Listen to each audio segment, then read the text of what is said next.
Good evening, and welcome to the Cozy Storyteller. My name is Emily Wren. Tonight's story is called The Stone Dragon and is written by me, Emily Wren.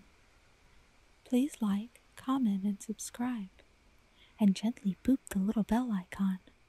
That way, you'll get a notification every time I upload a new story. This helps grow the channel so that I can write and read new stories to help you fall asleep or just relax.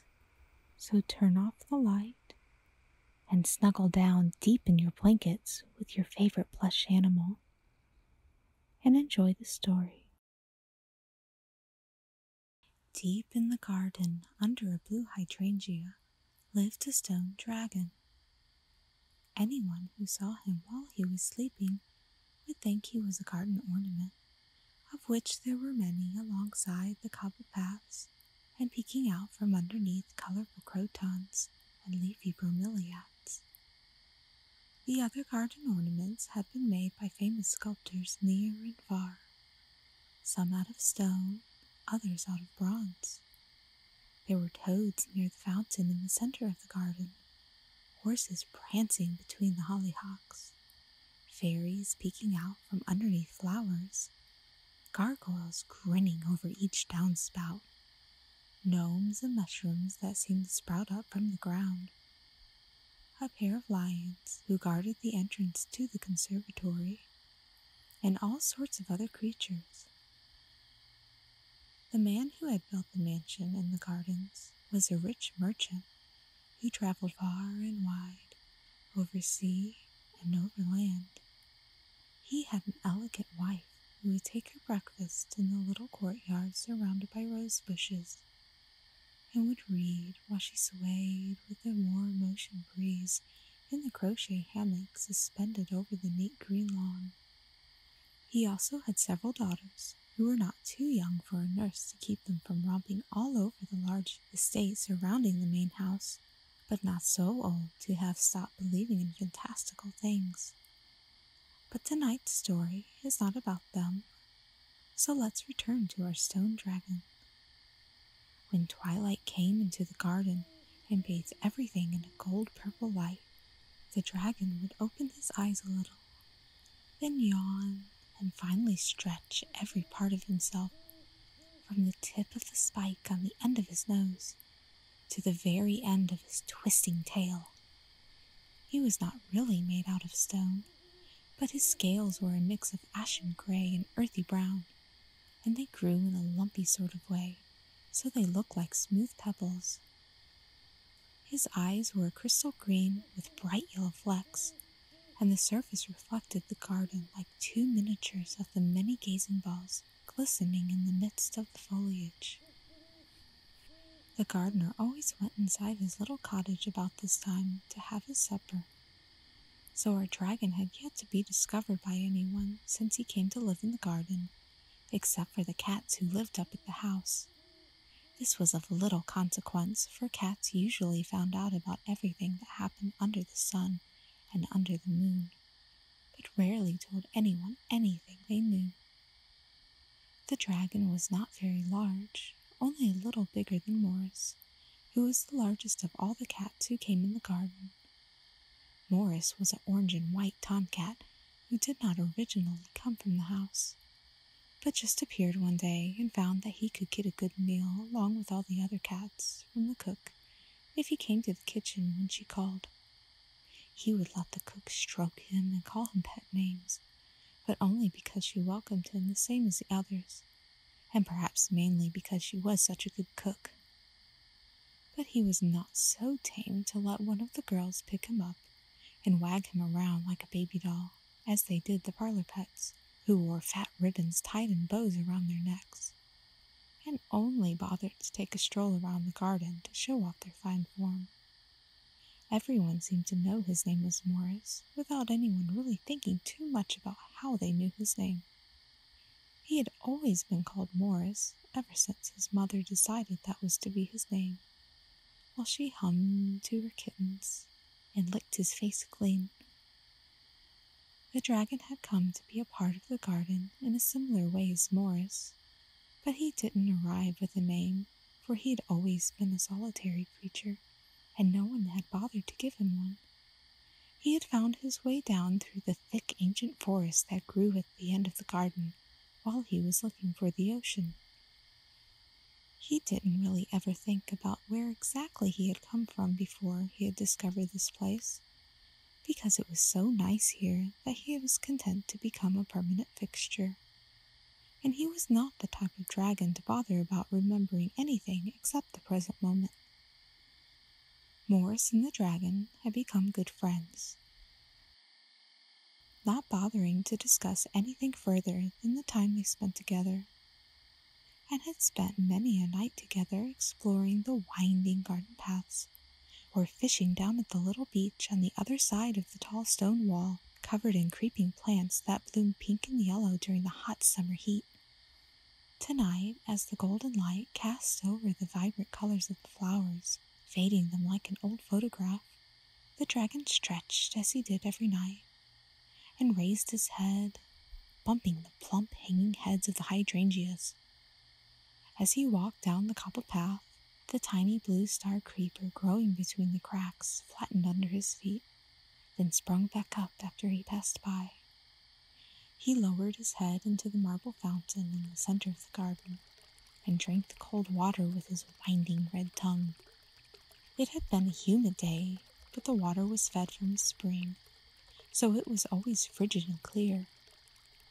In the large basin of the fountain swam several gold, yellow, red, and white koi fish, and when they saw the dragon's nose dip down into their pool, they came swarming up around him, opening and closing their mouths, begging for food. The dragon respected these fish. They reminded him of the great dragons whose scales sparkled and shone as if they were encrusted with precious gems and metals. The fish had a pleasant, lazy life in the large fountain, and the cats knew better than to bother them. The fountain was like a round pool with a raised marble edge, so anyone might sit there and gaze at the fish.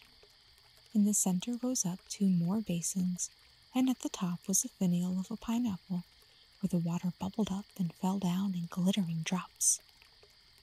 4 stone fish sat at the edge of the bottom basin, water squirting out of their mouths. The surface of the water in the fountain was covered in lily pads and blushing pink blossoms with yellow centers, and all about the bottom basin grew lantanas, providing a display of red, yellow, orange, and pink flowers. When the dragon had finished drinking and turned around, shaking the water from his nose, Morris was sitting like a statue between the 2 lemon cypresses on either side of the path leading to the beach. "Hello," said the dragon. "Hello," said Morris. "Nice night for fishing," said the dragon. "A bit too humid for my taste," replied Morris. The dragon decided that his fur did look unusually fluffy tonight, with frizzy ends sticking out this way and that. Normally, his friend kept every strand of fur neatly groomed into place. Morris was not a vain cat, but he did take pride in his image.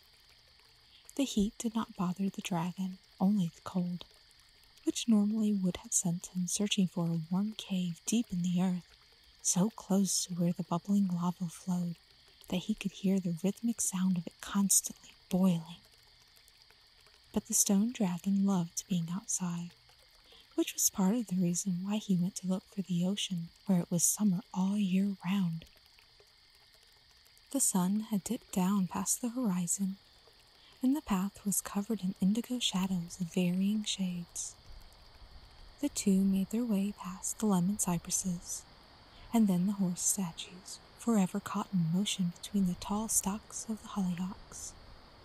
The peach, red, and orange teacup flowers dancing in the night breeze, so that it looked as if the horses really were prancing. They crossed over the small wooden bridge that went over the trickling stream, flowing out of the ancient forest, and found themselves faced with the 2 owl statues on either side of the top of the staircase that wound down the side of the garden wall and to the small beach. The dragon stretched his wings and swooped up to perch on top of the head of the right owl. He closed his eyes and felt the breeze from the sea on his face. It was salty and tasted somehow of kelp. He had always liked the idea of the ocean, and now that he lived right next to it, he liked the real thing even more. Some days when he felt like it, he would wake up when the sun was still high in the sky and make his way down to the beach and roll around in the sand and dig for seashells to make a little fence and hunt around for crabs to annoy. He had not heard of any other dragon who lived on the beach, and certainly never saw one here on his beach, but he was enjoying himself, so he did not fuss about whether or not it was normal for dragons to like the ocean. He felt as if he could just sit there on the owl statue forever and stare out at the endless expanse of the white caps crashing into one another and the rolling waves pouring out onto the beach, then pulling back into the sea, over and over. As Morris picked his way down the steps, the dragon raised his wings and glided down, his claws crunching into the sand as he landed. It was still warm from the heat of the sun, and he liked the way his toes felt deep in the sand. He and Morris raced through the beach grass growing on the sand dunes, playing hide and pounce between the cattails and the swaying grass. The moon was now full in the clear sky, millions of stars glittering like ocean spray against the velvet blue-black. Morris waded into the surf, springing his paw into the water like a shoal of little yellowfish. He was not a cat who let water bother him. The dragon flew overhead and dropped down, his claws trailing in the water. He swooped down several times just for the fun of it. Then something caught his eye, and he pulled out a silvery fish in one smooth motion, droplets of seawater spraying up into the air as he did so. Morris saw the flash of the fish scale in the moonlight. He swam back to the beach, then shook himself dry before digging a pit in the sand a bit further up near the sand dunes. He picked up bits of driftwood he found along the rocks and filled the hole with it, and the dragon breathed out a thin breath of flame until he had built up a nice fire.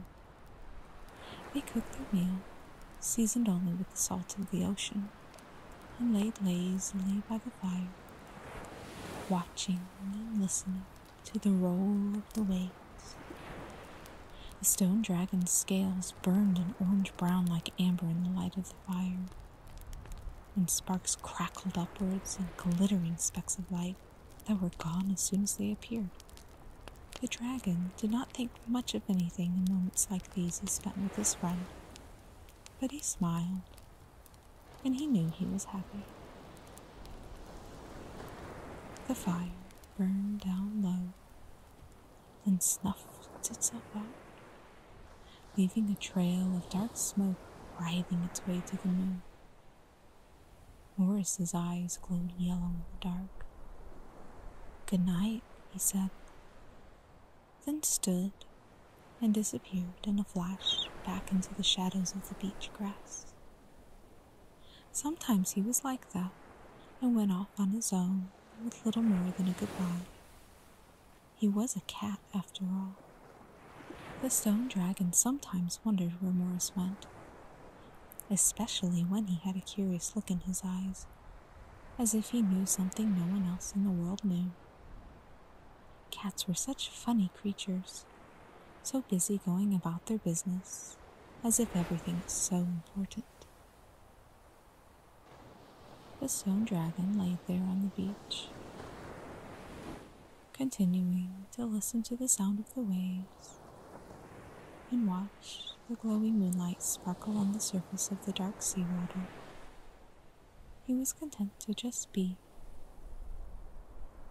It was such a peaceful night.